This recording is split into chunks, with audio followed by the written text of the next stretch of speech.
Captain Han Yuna stood at the window of her ship and watched the massive space station grow larger.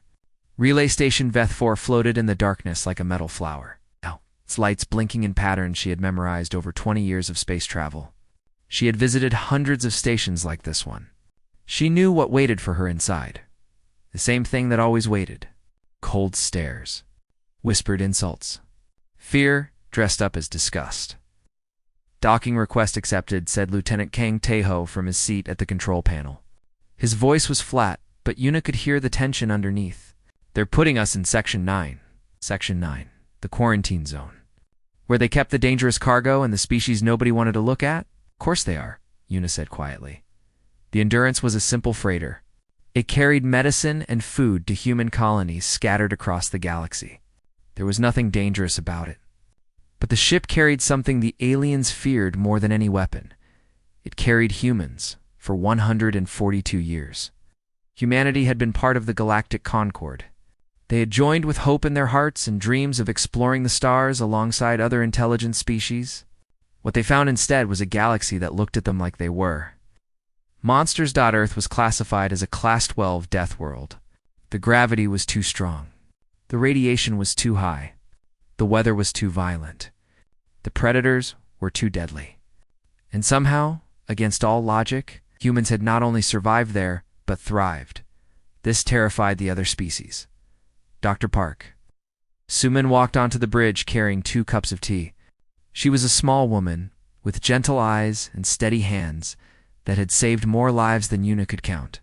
She handed 1 cup to the captain and sat down in the empty seat beside her. "Heard we're in Section 9 again?" Sumin said. "Where else would they put the monsters?" Taeho muttered. Yuna shot him a warning look. "We're here for supplies. We get what we need, we leave.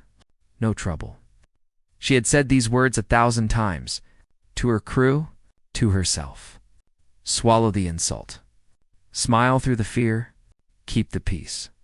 That was the human way now. That was what they had learned to do to survive in a galaxy that hated them. The ship docked with a soft clang. Yuna straightened her uniform and led her small crew through the airlock and into the station. The smell hit her first.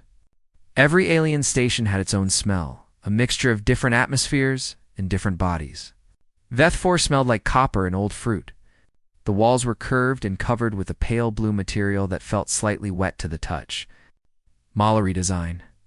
Everything built for comfort, for softness, for species who had never known hardship. The station master was waiting for them at the checkpoint. His name was Orvis, and he looked like a giant slug squeezed into an official uniform. His skin glistened under the lights, and his 4 eyes blinked at different times as he studied the humans. "Captain Han," he said. His voice was wet and bubbling. "Your request for resupply has been ... reviewed. And..." Yuna kept her voice calm. "Denied." Orvis did not even try to hide his satisfaction. "New contamination protocols. Deathworld species must undergo a 14-day quarantine before accessing station services. 14 days. Taeho stepped forward. "We have colonies waiting for medicine. People will die. That is not my concern." Orvis waved one of his boneless arms. "You should have thought of that before being born on a poison world." Yuna put her hand on Taeho's shoulder, holding him back. "Station master, we've followed every protocol. Our ship is clean. Our crew is healthy. There must be something we can do. You can leave." Before Yuna could respond, she heard a sound that made her blood freeze. A scream. A human scream. She turned and saw a group of Mallory security guards surrounding a young man in worker's clothes. He was on his knees, his arms covering his head as they struck him with their shock sticks. Blue lightning crackled across his body with each hit. "Stop." Yuna ran toward them without thinking. The guards paused. The young man looked up at her with blood running down his face. He couldn't have been older than 20. His name tag read, Baek Du-yan. "What is happening here?" Yuna demanded. One of the guards, larger than the others, pointed his shock stick at her. This human displayed aggressive behavior. He raised his voice to a Mallory citizen. He raised his voice. Yuna stared at them. "And for that you beat him. Deathworlders are dangerous." Any sign of aggression must be contained. The guard smiled, if the stretching of his pale lips could be called a smile. You should be grateful we show such restraint. Orvis had followed them. He stood behind his guards, watching with those 4 blinking eyes. Captain Han, I suggest you take your crew and leave, before things become ... complicated. Yuna looked at Doyon. She looked at her crew. She looked at the guards with their weapons and their cruel smiles. 20 years. 20 years of swallowing insults. 20 years of watching her people suffer in silence. We're not leaving without him, she said. Orvis sighed like she was a child who refused to learn. Detain them. The guards moved forward. One of them reached for Dr. Park Suman and grabbed her arm. When she tried to pull away, he struck her across the face with the back of his hand. What happened next took less than 2 seconds. Lieutenant Kang Tae-ho moved like water flowing downhill. His hands found the guard's arm, twisted and pulled. The sound of bones breaking was sharp and clear. The guard screamed and fell. The other guards raised their weapons, but they hesitated, because they had never seen anything move that fast. They had heard stories about Deathworlders, about the monsters from Earth, but they had never truly believed. Now they believed. Yuna looked at Orvis. The station master was trembling, his slug-like body quivering with fear. Call for help, she said calmly. Call your military. Call the whole Galactic Concord if you want. But know this. She stepped closer to him, and he shrank back like she was made of fire. You have pushed us for 142 years. You have called us monsters. You have beaten us. You have humiliated us. You have killed us, and we have taken it. We have smiled and bowed and tried so hard to prove we were not what you feared. She turned to Tae-ho. Open a channel. All frequencies. Every human ship in this sector. Tae-ho nodded and pulled out his communicator. Yuna looked back at Orvis. Her voice was soft, almost gentle. Perhaps it is time we reminded you why you were afraid in the first place. The message went out into the darkness of space. It traveled to human freighters and human colonies and human ships, hiding in the shadows of gas giants. It carried with it a century and a half of pain and patience and anger. The Deathworlders had finally snapped, and the galaxy had no idea what was coming next. The news spread across the galaxy like fire through dry grass. Within 6 hours, every species in the Galactic Concord had heard about the incident at Veth-4.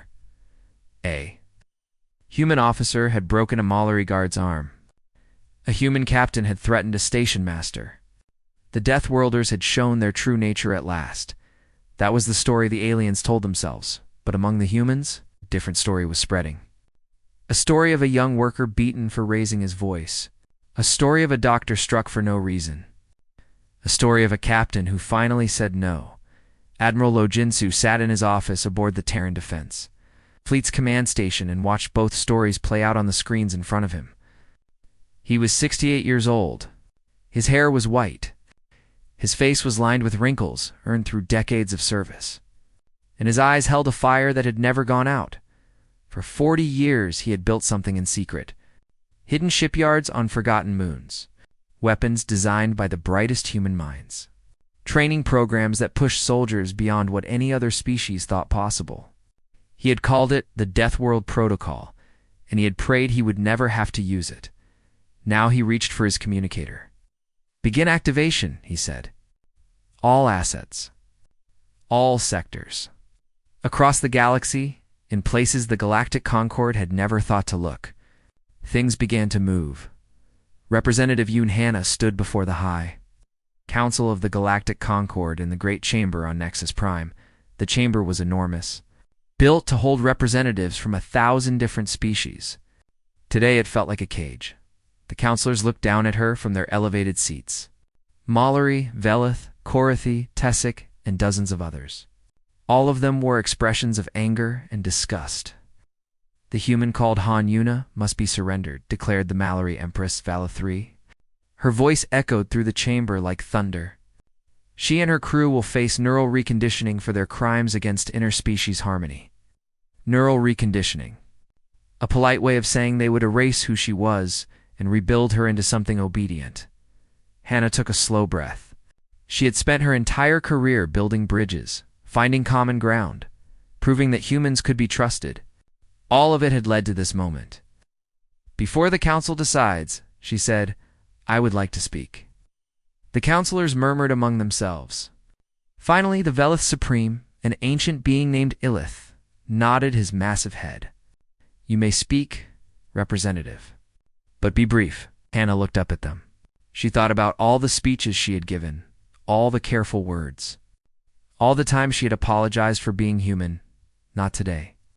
142 years ago, she began, humanity joined the Galactic Concord.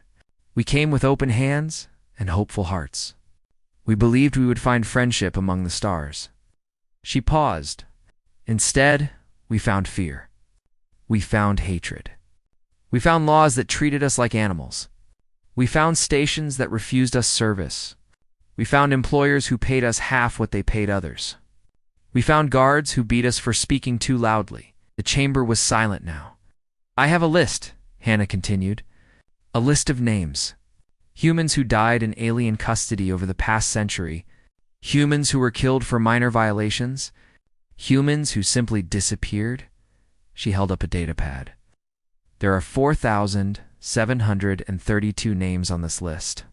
I could read them all, but I don't think you want to hear them.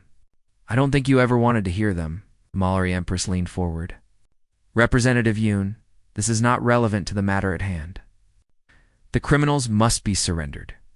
Criminals." Hannah's voice was still calm, but there was steel underneath. A woman who defended an innocent worker is a criminal? A man who protected his friend from being beaten is a criminal? They used violence against Concord citizens. How much violence has the Concord used against us? The chamber erupted in noise. Counselors shouted. Security officers moved toward Hannah, but she stood perfectly still, waiting for the storm to pass. When it was quiet again, the Velith Supreme spoke. "The council has heard enough. Humanity has 48 hours to surrender the crew of the ship called Endurance. Failure to comply will be considered an act of war." Hannah nodded slowly. She reached up and removed the diplomatic insignia from her collar. The symbol she had worn for 20 years. The symbol of her life's work. She dropped it on the floor. "You wanted monsters," she said. "Congratulations." Then she turned and walked out of the chamber. 12 hours later, the first human warship emerged from hiding. It came from behind Jupiter. Rising from the shadow of the giant planet like something out of a nightmare, the ship was massive, nearly 2 kilometers long, covered in black armor that seemed to drink in the light. Its weapons were visible even from orbit. Guns designed to crack open moons. Missiles that could burn through any shield. The Galactic Concord had known about the Terran Defense Fleet. They had allowed humanity a small military for self-protection, carefully monitored and strictly limited. What they had not known was that the fleet they saw was only a fraction of what humanity had built. More ships appeared. From the asteroid belt, from the moons of Saturn, from hidden bases scattered across a dozen star systems. Within 48 hours, humanity had revealed a fleet 3 times larger than anyone had imagined. Admiral Ojinsu stood on the bridge of his flagship, the TDF Vengeance, and watched the reports coming in. Human engineers embedded in alien stations were quietly sabotaging defense systems. Human workers on alien worlds were organizing. Human merchants were closing their shops and going home. A century of planning, a century of patience. All of it coming together now. His communicator beeped. It was a message from Representative Yoon Hana. "Admiral," her voice said, "I have done everything I can. The rest is up to you." Jinsu closed his eyes for a moment. He thought about his daughter, killed on a Mallory station 20 years ago. He thought about all the young humans who had died in silence, whose names no one remembered. "I know," he said. "Thank you, Hannah, for trying." He opened his eyes and looked at his crew. Young faces. Old faces. All of them human. All of them tired of being afraid. "Open a channel to the Galactic Concord," he ordered. "All frequencies." The communication officer nodded. Channel open. Admiral Jinsu stood straight and spoke clearly. It is Admiral Ojinsu of the Terran Defense Fleet. The Galactic Concord has demanded we surrender our people for the crime of defending themselves. We refuse." He paused. "For 142 years, we have lived under your laws. We have followed your rules. We have bowed our heads and accepted your insults and buried our dead in silence. We did this because we believed that peace was worth any price." His voice hardened. "We were wrong." He looked at the stars through the bridge window. "You call us Deathworlders? You call us monsters? You treat us like animals and wonder why we bite. Well, now you will see what a death world truly creates. Not monsters, survivors, fighters, people who have faced every horror the universe can throw at them and refuse to break."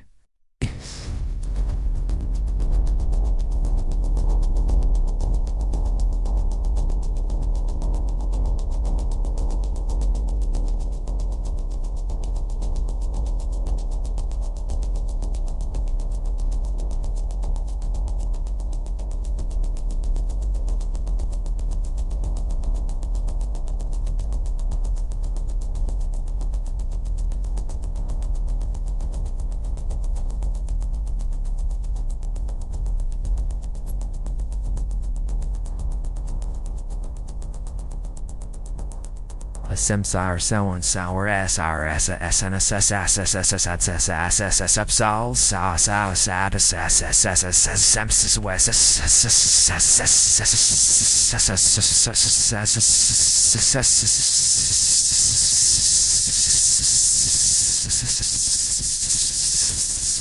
and there was no warmth in it. "You have 48 hours to withdraw your ultimatum. After that, we are coming. And we are bringing everything." The message ended. Across the galaxy, billions of beings watched in silence. Some felt fear. Some felt anger. Some felt something else entirely, something they could not name. The humans were not hiding anymore, and the galaxy would never be the same again. The Galactic Concord did not believe them. How could they? For over a century, humans had been obedient, quiet, controlled. They complained sometimes. Yes, but they always backed down.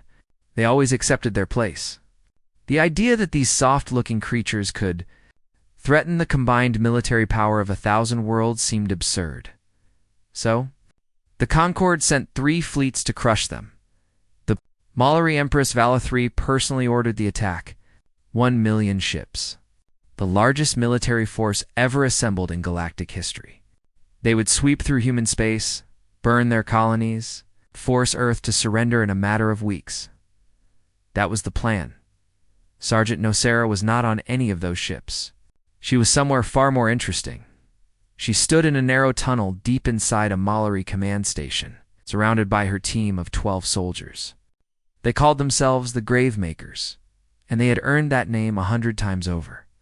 Every one of them had volunteered for missions that no sane person would accept. The tunnel was part of the station's waste processing system. It was filled with radioactive material that would kill most species within minutes. The Mallory had never posted guards here, because they assumed nothing living could survive this journey. They had forgotten that humans came from a world where radiation was everywhere, where people lived near volcanoes and in deserts and in frozen wastelands that should have been impossible to survive. Humans had evolved to endure. 2 minutes to the command center. Sierra whispered into her communicator. Her team moved like shadows through the glowing green tunnel. Their suits provided some protection, but not complete protection. They would all need medical treatment after this mission. Some of them might develop problems years from now. They knew this. They did not care. That was another thing the galaxy did not understand about humans. They were willing to sacrifice. Meanwhile, at the edge of the Sol system, Admiral Ojinsu waited.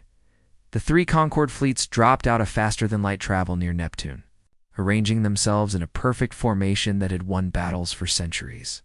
Their commanders looked at the human fleet with something close to amusement. The humans were outnumbered 3-1. "Admiral," one of his officers said, "they're demanding our surrender." Jinsu almost smiled. "Tell them we decline." The Battle of Saturn's Rings began without warning. The human fleet did not charge forward like the Concord expected. Instead, they retreated. They pulled back toward Saturn, toward the massive planet with its beautiful rings of ice and rock. The Concord commanders laughed. The Deathworlders were running.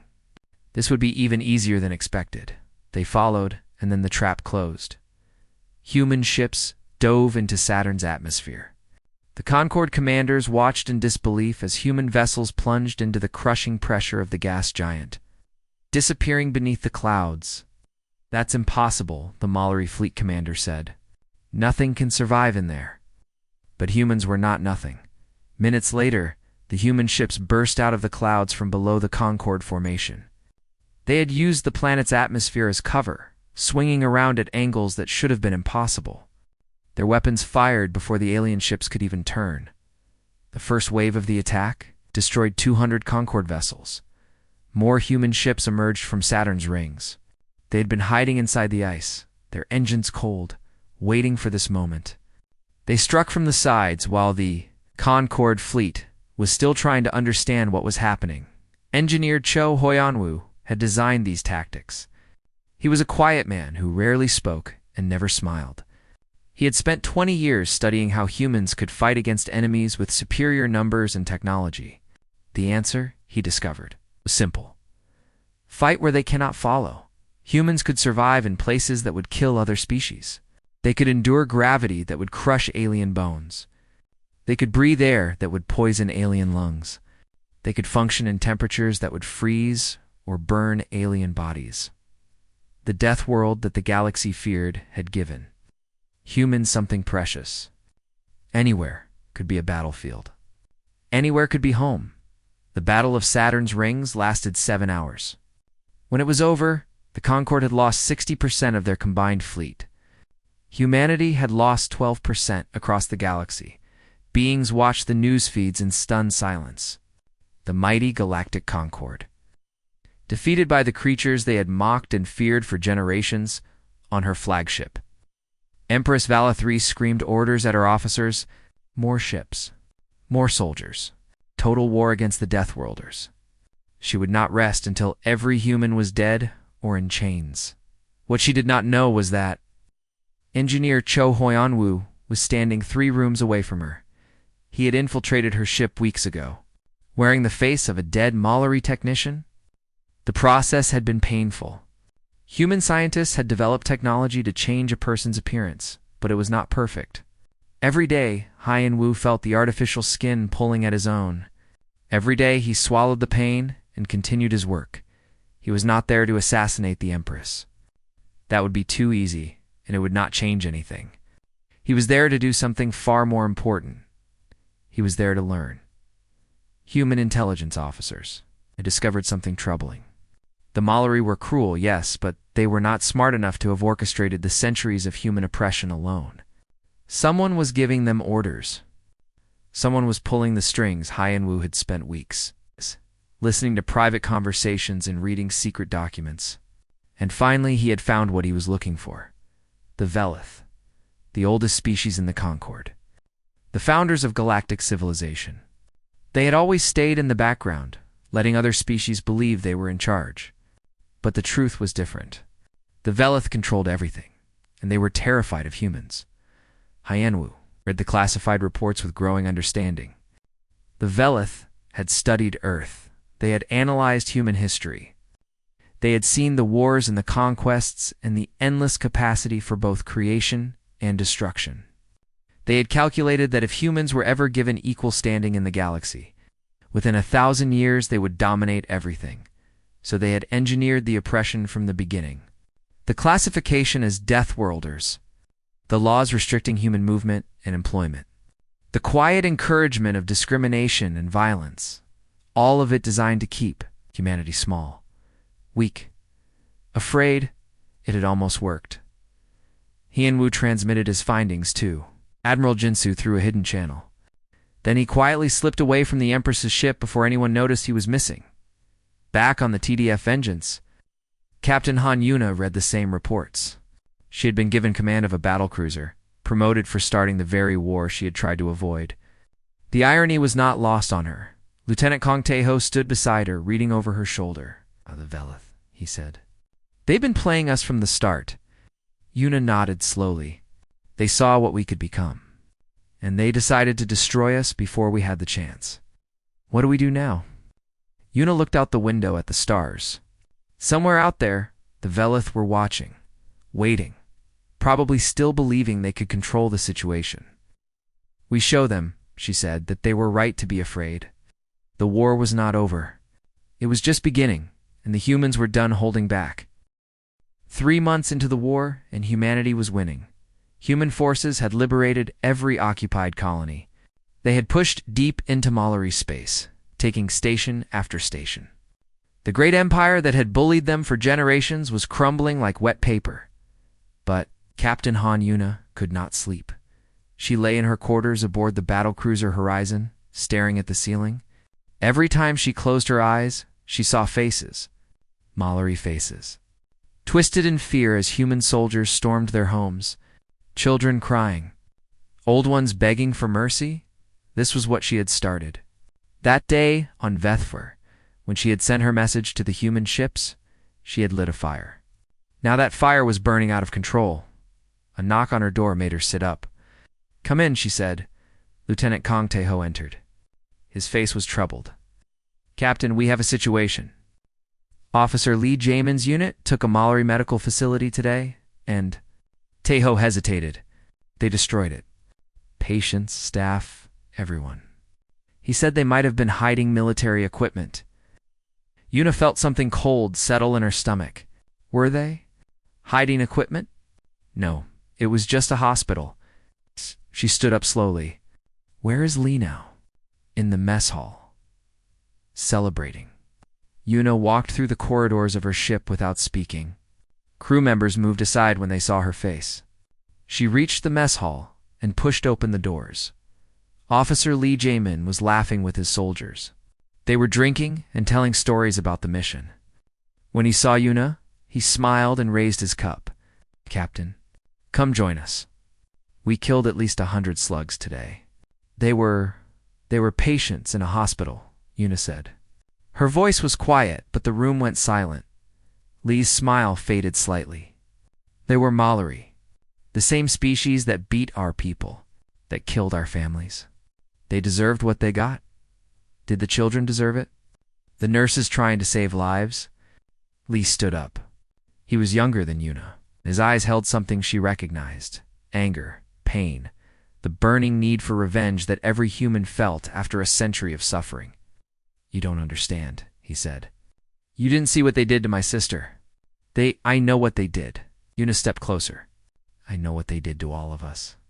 But if we become what they said we were, then they win. Don't you see? They called us monsters. They treated us like animals. If we act like monsters and animals, we prove them right." Lee's hands tightened into fists. "So what? We're supposed to forgive them? After everything?" "No, we're supposed to be better than them." Yuna held his gaze. "That's the whole point. That's why we're fighting. Not just to destroy them, but to prove that we deserve to stand beside them as equals. What you did today didn't prove anything except that humans can be just as cruel." The room was completely silent. "You're relieved of command," Yuna said. "Report to the brig. You'll face a military tribunal when we return to Earth." Lee stared at her in disbelief. Then his face twisted with rage. "You're a traitor," he spat. "You've forgotten where you came from. You've forgotten what they did to us." "No," Yuna said softly. "I remember everything. That's exactly why I'm doing this." She turned and walked away, leaving Lee standing alone among his silent soldiers, far from the front lines.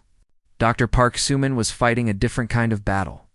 She had set up a hospital on a liberated human colony, treating the wounded from both sides of the war. Her staff of 20 worked around the clock, saving human soldiers and Mallory prisoners alike. Some of the humans didn't understand. Why heal the enemy?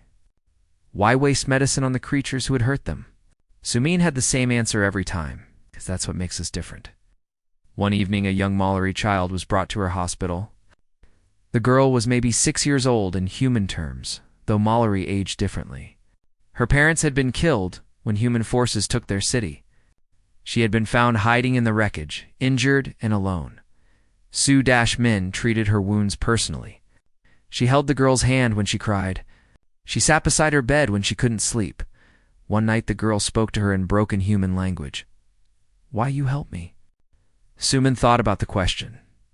She thought about all the pain her people had suffered. She thought about her own brother, killed by Mallory guards when she was young. She thought about the anger she still carried buried deep inside. "Because you're hurt," she said finally. "And when someone is hurt, we help them. That's what my mother taught me." The girl was quiet for a long time. Then she asked another question. "Are all Deathworlders like you?" Sumin didn't know how to answer. Were they? She thought about Lee Jamin burning down a hospital. She thought about the reports of human atrocities that came in every day. She thought about the darkness that war brings out in everyone. "We're trying to be," she said at last. Meanwhile, on Nexus Prime, Ambassador Yoon Hana was meeting with someone she'd never expected to see again. Galactic Arbiter. Vesic was an old insectoid creature with 6 legs and eyes that saw everything. Unlike most aliens, he had never looked at humans with fear or disgust. He had always watched them with curiosity, like a scientist studying a new species. Now he sat across from Hannah in a secret room. Hidden from the council's eyes.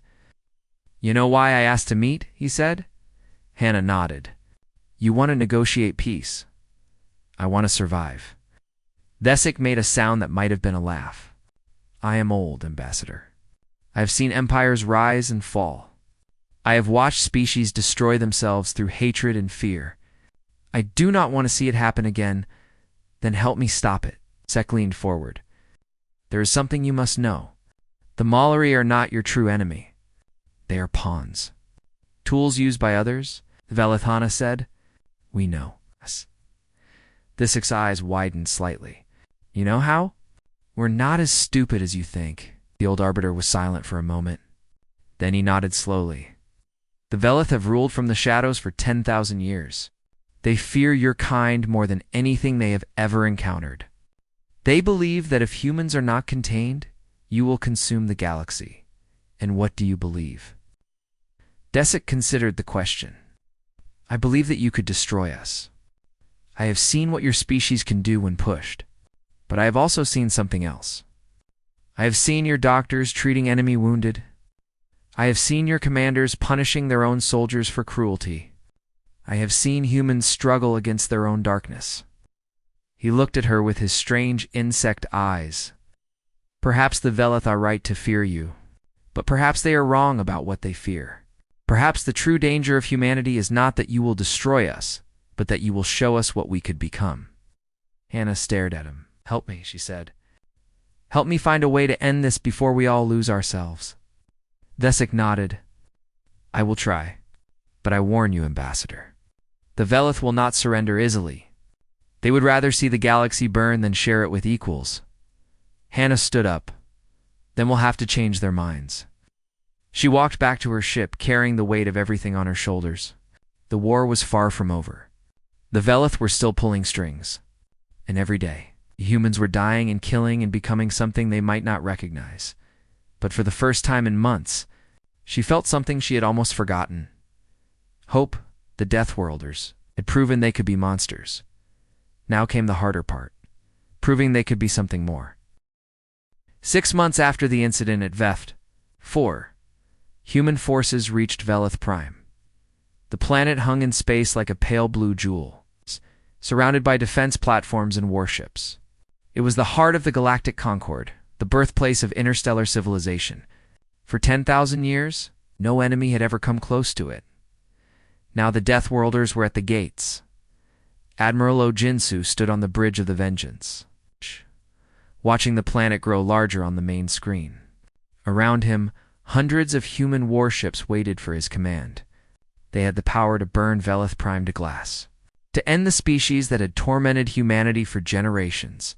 His hand rested near the firing controls. "Admiral," his communication officer said, "Captain Han Yuna is requesting permission to launch a shuttle to the planet's surface." Jinsu frowned. "For what purpose?" "She wants to speak with the Velith Supreme directly. She says she has a message to deliver." The Admiral was quiet for a long moment.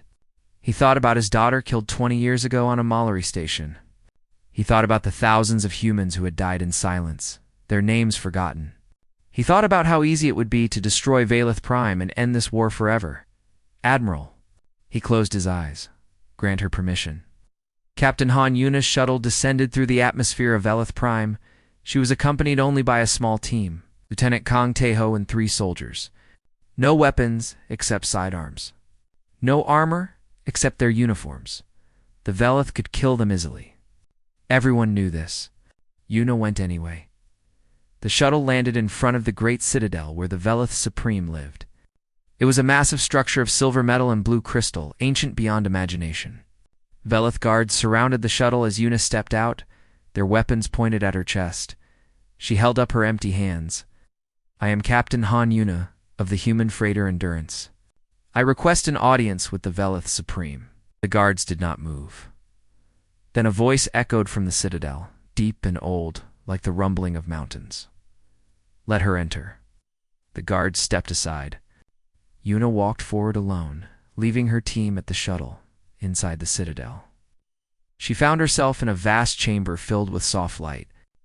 At the far end sat the Veleth Supreme Ilith. He was enormous, nearly 3 meters tall, with skin that shifted colors like oil on water.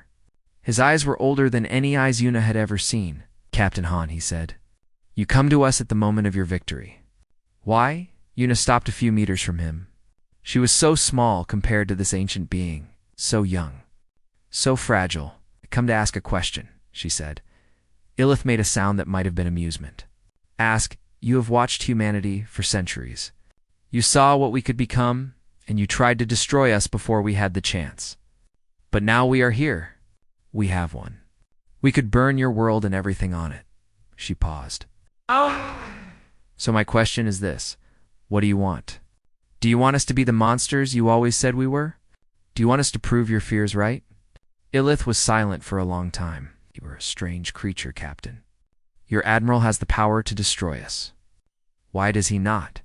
Because destruction is easy. Any species can destroy. We want something harder. And what is that? Yuna took a deep breath. We want you to see us. Not as Deathworlders. Not as monsters. Not as a threat to be contained. We want you to see us as people. People who bleed and love and grieve just like you. We never wanted war. We wanted respect. We wanted to be treated as equals. Ilith studied her with those ancient eyes. You were asking me to admit that we were wrong. That 10,000 years of Veleth wisdom was wrong. I am asking you to be brave enough to change. The silence stretched between them. Outside, the human fleet waited. One word from Ilith could start the final battle. One word from Jinsu could end the Veleth forever. Finally, Ilith spoke. When we first discovered your world, we sent observers. They watched you for many years. They saw your wars, your cruelty, your capacity for violence that exceeded anything we had ever encountered. He paused. But they also saw something else. They saw humans risk their lives to save strangers. They saw humans forgive enemies who had done them terrible harm. They saw humans stand up for the weak even when it cost them everything. His colors shifted, darkening. We chose to focus on your darkness because it was easier. Because if we saw your light, we would have to admit that you might be better than us. Yuna said nothing. Perhaps Ilith continued, that is what we truly feared. Not that you would destroy us, but that you would show us what we could have been if we had been braver.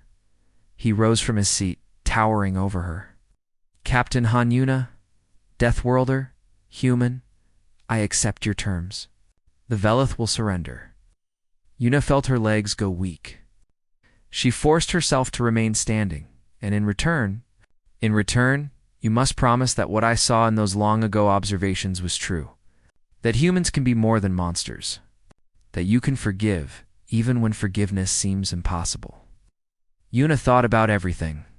Her years of swallowed anger, the doctor she had watched being struck, the young worker beaten on Vethfor, all the pain and suffering her people had endured. I cannot promise forgiveness, she said honestly. Not for everyone, not yet. But I can promise that we will try. That we will choose to be better, even when it's hard. even when every part of us wants revenge. Elith nodded slowly. That is enough. Extended one of his long arms toward her. After a moment, Yuna reached out and touched it with her small human hand. Outside the citadel, Sergeant Nosira stood with her weapon ready. Across from her stood a Velith soldier, equally armed, equally tense. They had been staring at each other for nearly an hour, waiting for the signal to fight. Then the citadel doors opened, and Captain Han Yuna walked out. She was alive. She was smiling. "Stand down," she said into her communicator. "It's over." Sira stared at the Velith soldier. The soldier stared back. Slowly, hesitantly, Sarah lowered her weapon. The Velith soldier did the same. 1 year later, the Galactic Concord was dissolved. In its place rose the stellar Commonwealth, built on principles of true equality. Humans were founding members seated at the same table as Velith and Mallory and all the others. It would not be easy. Old hatreds do not disappear overnight. There would be struggles and conflicts, setbacks for generations to come. But it was a beginning. Ambassador Yoon Hannah delivered the opening address at the first Commonwealth Assembly. She spoke of the war, of the dead on all sides, of the long road ahead. But she also spoke of hope. "We have all made mistakes," she said. "We have all caused pain. But today, we choose to move forward together. Not because it is easy. Not because we have forgotten the past, but because the future we can build together is worth more than the anger we carry alone." Captain Han Yuna did not attend the ceremony. She was somewhere else. She stood on Relay Station VF4, in the exact spot where everything had begun. The station looked different now. Human and Mallory workers moved through the corridors together. Not as friends, not yet, but as colleagues. As neighbors, a small figure approached her. A Mallory child, maybe 8 years old. Yuna recognized her. It was the same girl that Dr. Park Soo-min had saved from the burning hospital a year ago. The girl held something in her small, boneless hands. A flower native to her world, the petals that glowed softly in the station's light. She offered it to Yuna. Without speaking, Yuna knelt down so their eyes were level. She took the flower gently. "Velitharn," she said. It was the only Mallory word she knew. "Thank you," the girl smiled. It was strange, seeing a smile on that alien face. But it was a smile nonetheless. She turned and ran back to her mother, a Mallory woman who watched from a distance. The woman's eyes met Yuna's for a moment. There was no warmth there, not yet. But there was no hatred either. It was enough. For now, it was enough. Yuna stood up and looked out the window at the stars. Somewhere out there, Admiral Oginsu was commanding a joint human Velith patrol. Dr. Park Soo-min was running a hospital that treated patients from a dozen species. Lieutenant Kong Tae-ho was training new officers who would never know what it felt like to be treated as monsters. The Deathworlders had snapped. They had shown the galaxy their teeth, their fury, their terrible strength. But in the end, what saved them was not their ability to destroy. It was not their survival instincts, or their tolerance for pain, or their stubborn refusal to die. What saved them was something the galaxy never expected. A hand extended, not in violence, but in hope. And in that hope, the Deathworlders found something worth more than any victory. They found their humanity.